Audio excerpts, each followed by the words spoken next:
Hey guys, what's going on? It's good to see you. Today's topic will be execution, part 2 of a 3-part series on what makes a great story. I'm Tony Genovese, better known as Gary Oak, and this is a piece of the Literature Pie.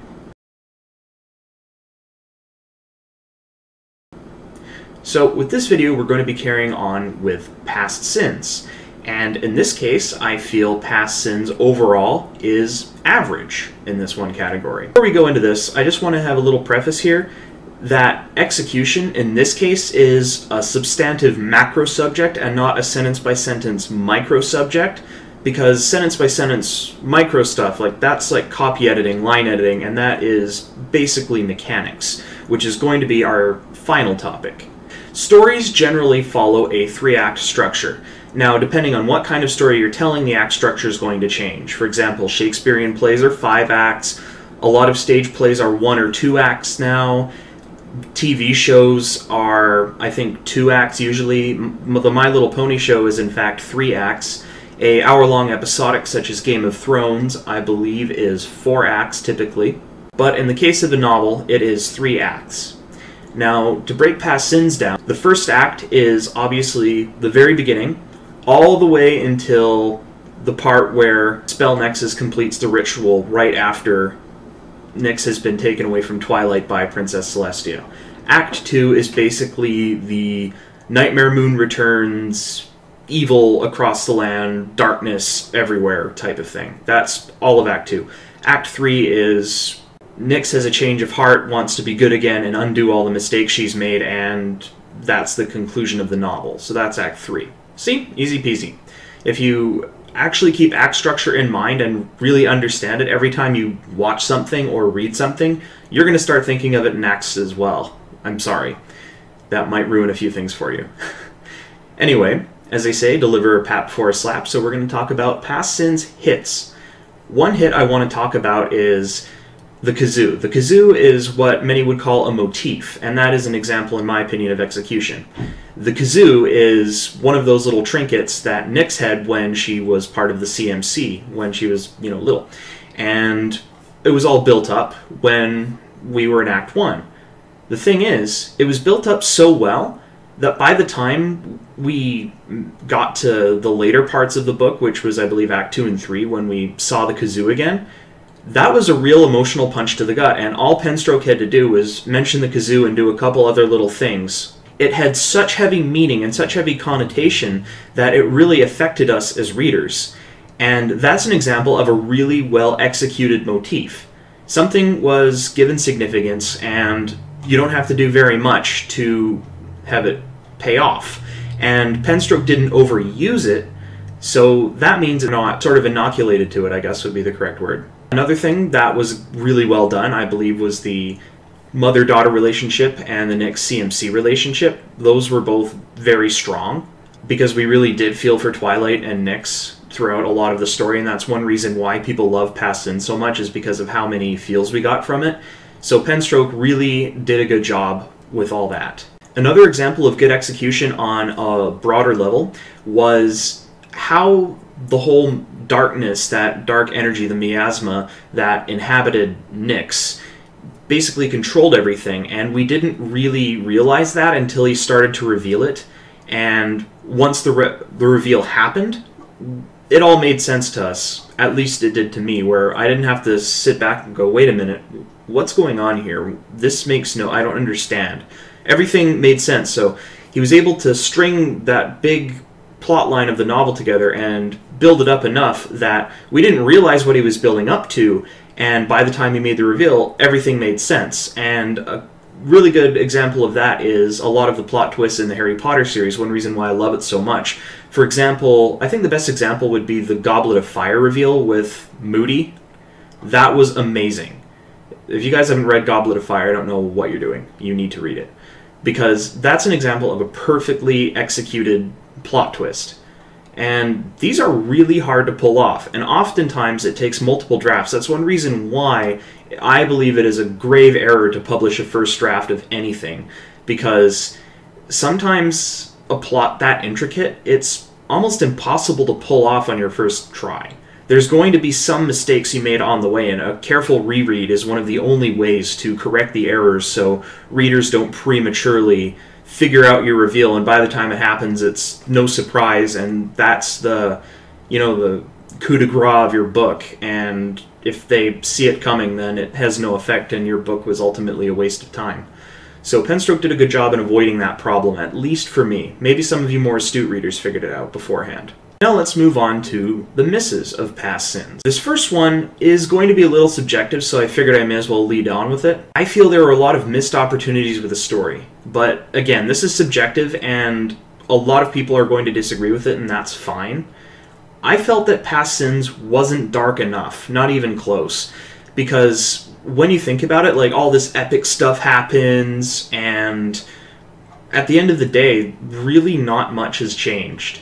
Nothing was destroyed, no one was killed, there wasn't even a proper full-scale battle. The closest thing we had to a full-scale battle, which I kind of liked, was the that ultimate battle with Nyx and all those crazy creatures from the Everfree Forest, but we didn't have, anything with, like, epic clashes of armies and all that stuff.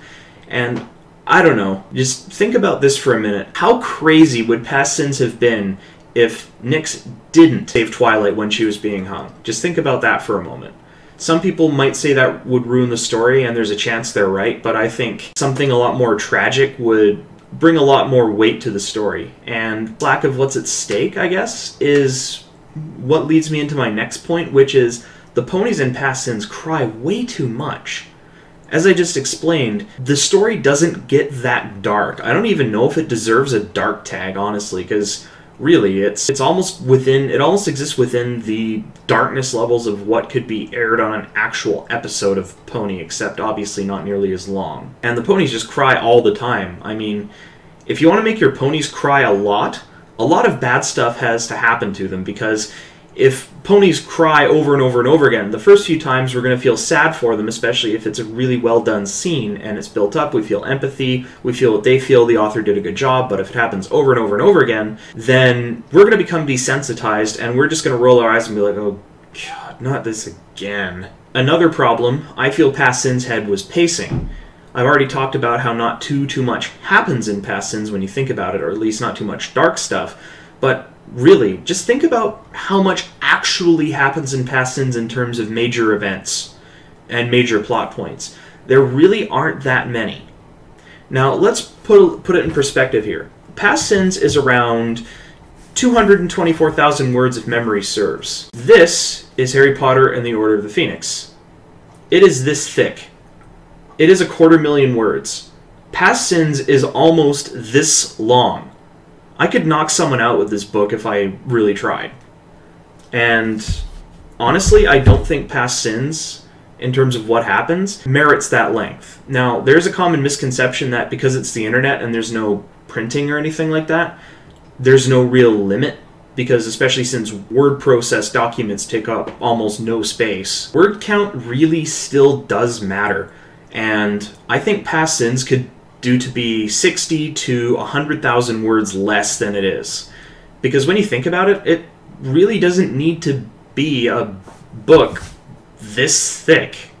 It should be a lot thinner. Now, places I feel that we could see some cuts on Past Sins are maybe a bit of Act 1. A lot of Act 1 was pretty good, but I think some of the slice of life stuff could be toned down or just cut completely without any losses. And when we're talking about cutting, this is the hard part, because especially if you're the author of the work and someone says you need to cut something, you look at it and you're like, there's no way, I lose all this valuable information. For example, that actually happened to me in my last semester. I was in a novel writing class and I had this 1,500 word section, and actually no, it was 1,700 words. And my professor said, I feel that this pretty much the whole first scene that you submitted here is all unnecessary and can all be told in many fewer words in the next section of your chapter. You should just cut it.